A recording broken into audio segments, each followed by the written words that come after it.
Hi everyone, welcome back to my channel NRK family vlogs. అందరూ ఎలా ఉన్నారండి? బాగున్నారా? నేనైతే చాలా చాలా బాగున్నా. మీ అందరూ కూడా బాగుండాలని మనస్ఫూర్తిగా అయితే కోరుకుంటున్నాను. ఇంకా ఈరోజు వచ్చేసి మా అమ్మ వాళ్ళ ఇంట్లో ఒక డే ఎలా స్పెండ్ చేసామనేది మీతో అందరితో అయితే షేర్ చేసుకోబోతున్నాను. ఇక్కడ ఎర్లీ మార్నింగ్ అయితే దోశ అనమాట బ్రేక్ఫాస్ట్ వచ్చేసి. ఇంకా అమ్మ అయితే బ్రేక్ఫాస్ట్ చేస్తున్నారు దోశ. ఇంకా దోశలోకి కాంబినేషన్గా అయితే మేము ఈరోజు బెండకాయ చట్నీ అయితే చేసుకుంటున్నామండి. మీలో ఎంతమంది ఇలా బెండకాయ చట్నీ చేసుకొని తింటారో నాకు కామెంట్ సెక్షన్లో అయితే పిన్ చేయండి. అంటే నేను విన్నంత వరకు అయితే చాలామంది ఈ బెండకాయ చట్నీ అయితే చేసుకోరు. మ్యాక్సిమం ఆంధ్ర సైడ్ ఉన్న వాళ్ళైతే చేసుకుంటారనమాట. సో ఇంక ఇక్కడ వచ్చేసి ఒకటి కారం దోశ అయితే వేసుకున్నాను నేను. సో కారం నెయ్యి కాంబినేషన్ అనమాట. నేను ఒకసారి చూపిస్తాను మేము ఎలా వేసాము అని చెప్పేసి.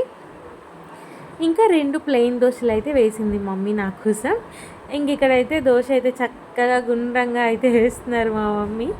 ఇంకా దోశ వేసిన తర్వాత దాంట్లోకి ఇంకా మనకి మేము ఇంట్లో చేసుకున్న వెల్లుల్లి కారం ఉంది కదా, సో దాన్ని అయితే మంచిగా ఇలా మొత్తం అట్టు అంతా అయితే చల్లుకోవాలి. సో కారం మనం తినేదాన్ని బట్టి వేసుకోవాలండి. ఎలాగూ నెయ్యి వేసుకుంటాం కాబట్టి మనకు అంత కారం అనిపించదు, కానీ మరీ ఎక్కువైతే వేసుకోవద్దనమాట.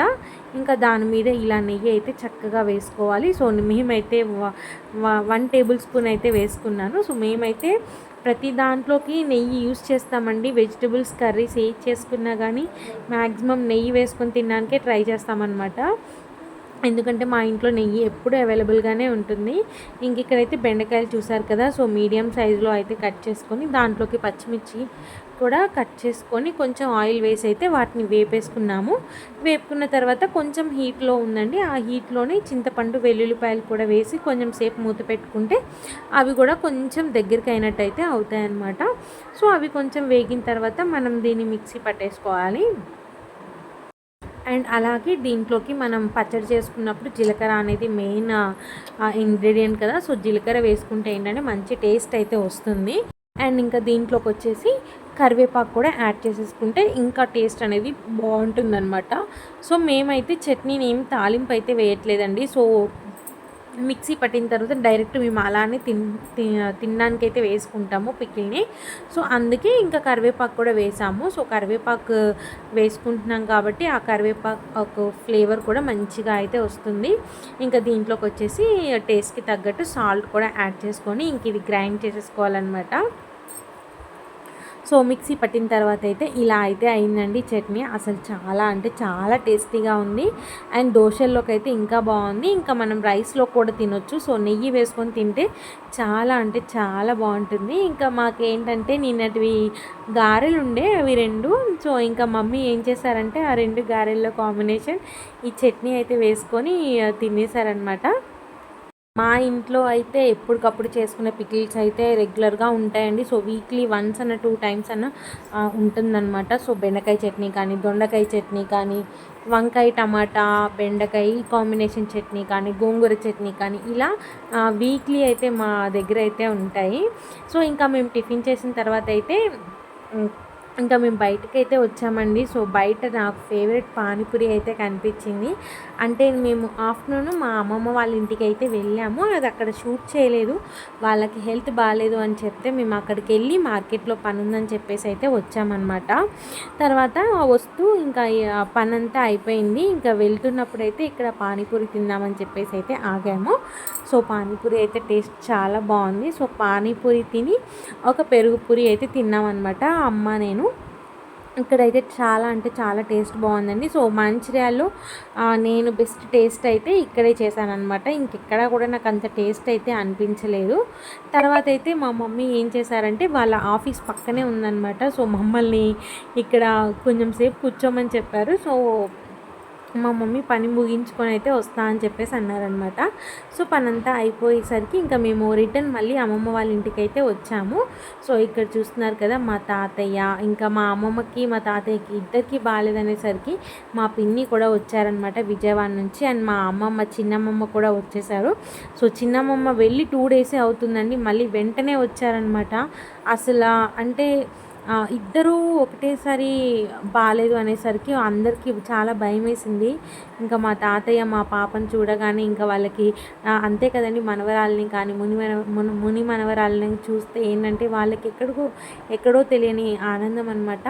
ఇంకా మేము షాపింగ్ చేసుకొని అయితే వచ్చి ఇక్కడ అమ్మమ్మ వాళ్ళ ఇంటి దగ్గర అయితే కొంచెం సేపు అయితే స్పెండ్ చేశాము. సో చూస్తున్నారు కదా, ఇక్కడ ఇంకా అమ్మమ్మని చూడడానికి ఇంకొక అమ్మమ్మ కూడా వచ్చారనమాట. ఇంకా అలా కొంచెం సేపు తాతయ్య అమ్మమ్మ వాళ్ళ దగ్గర అయితే ఉన్నాము. మా అమ్మమ్మ ఎప్పుడూ అంత డల్గా అయితే అవ్వలేదండి. సో ఫస్ట్ టైం అనమాట, బాగా డీలా పడిపోయింది అసలుకి. అంటే తనని ఎప్పుడు మేము ఇంటికి వెళ్ళినా కానీ ఎక్కడికి వెళ్ళినా కానీ చాలా యాక్టివ్గా ఉండేదన్నమాట. బట్ ఇప్పుడు ఏంటంటే తను ఒకటేసారి డల్గా అయిపోయేసరికి మేము చూడలేకపోయాము. అండ్ అలాగే మా తాత, సో వీళ్ళిద్దరు ఇలా ఒకటేసారి బాలేదనేసరికి అందరికీ చాలా బాధ అయితే అనిపించిందనమాట.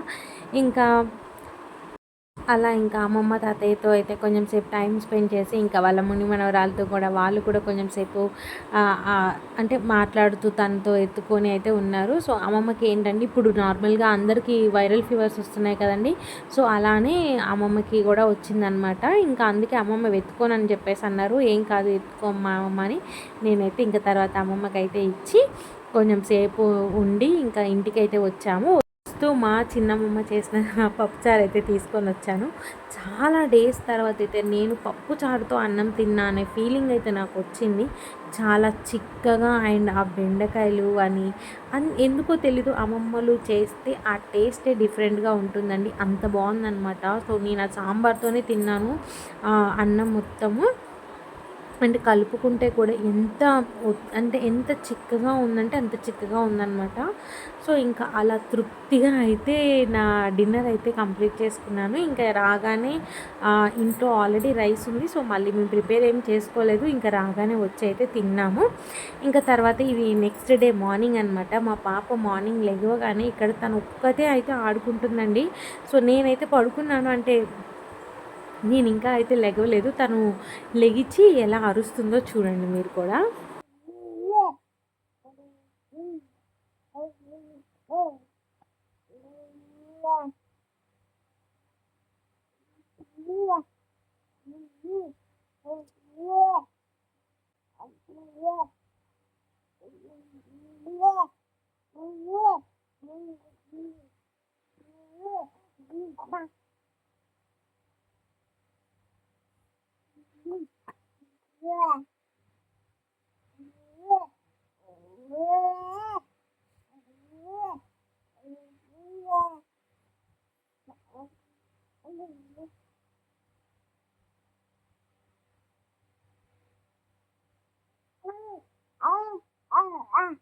ఇంకా తనైతే అలా ఆడుకుంటూ అయితే ఉంది. ఇక్కడ వచ్చేసి మా మమ్మీకి అయితే స్టిచ్చింగ్కి ఒక ఫ్రాక్ స్టిచ్చింగ్ చేయమని చెప్పేసి మాకు అప్పటికప్పుడు అయితే ఇచ్చారనమాట. ఇంకా మా మమ్మీ ఆ చీరని ఇల్లంతా పరిచేసింది. అంటే ఆ ఫ్రాక్ కుట్టడానికి ఇంత టైం పడుతుందా అని చెప్పేసి అనిపించింది నాకైతే. అది టైలరింగ్ చేసే వాళ్ళకే తెలుస్తుందండి. సో ఆ అంబ్రిల్లా కట్ ఆ గేర్ అంతా రావడానికి అయితే ఇంకా మా మమ్మీ తెగ కష్టపడిపోయిందనమాట. సో చూసారు కదా, చాక్ పీస్తో ఆ గేర్కి ఇదంతా అయితే మంచిగా చాక్ పీస్తో అయితే పెట్టుకొని ఇంకా కటింగ్ అయితే స్టార్ట్ చేశారు. సో అంటే నేను ఇది మొత్తం అయితే చూపించట్లేదండి, జస్ట్ అంటే మాకు నెక్స్ట్ డేకే కావాలన్నారనమాట. సో తన బర్త్డే అయితే ఉందన్నమాట. సో నేను ఫైనల్ అవుట్పుట్ ఎలా స్టిచ్ చేశారు ఏంటి అనేది అయితే నేను చూపిస్తాను. సో ఇలా కటింగ్ అంతా చేసుకొని అయితే ఇంకా నైట్ స్టిచ్చింగ్ అయితే చేశారనమాట. సో ఫైనల్గా ఇలా అయితే ఫ్రాక్ అయితే కుట్టించేశారు మా మమ్మీ. సో చాలా బాగా కుదిరింది. ఆ అమ్మాయి కూడా చాలా బాగా సెట్ అయిందనమాట. ఇది ఒక అంటే లో కాస్ట్ శారీ అనమాట అండి. అది ఒక 200 వర్త్ ఆఫ్ 200 ఉంటుంది అంతే. బట్ ఆ డ్రెస్ వేసుకున్నాక దాని లుక్కే చేంజ్ అయిపోయింది. చాలా అంటే చాలా బాగుంది. ఇంకా దానికి ఇలా ఫుల్ హ్యాండ్స్ పెట్టి అయితే స్టిచ్ చేశారనమాట మా మమ్మీ. ఇంకా అలా మా మమ్మీది అయితే మొత్తం కంప్లీట్ అయిపోయింది. స్టిచ్చింగ్ కూడా కంప్లీట్ అయిపోయింది. వాళ్ళకైతే ఇచ్చేసాము. వ్లాగ్ అయితే ఇంతేనండి. హోప్ మీకు నచ్చింది అనుకుంటున్నాను ఈ చిన్ని వ్లాగ్ కనుక మీకు నచ్చితే లైక్ షేర్ కామెంట్ చేయడం మాత్రం మర్చిపోవద్దు. అండ్ నా ఛానల్ని సబ్స్క్రైబ్ చేసుకోండి అండ్ ప్లీజ్ సపోర్ట్ చేయండి. Thank you so much for watching this video అండి. బాయ్ అండి. బాయ్.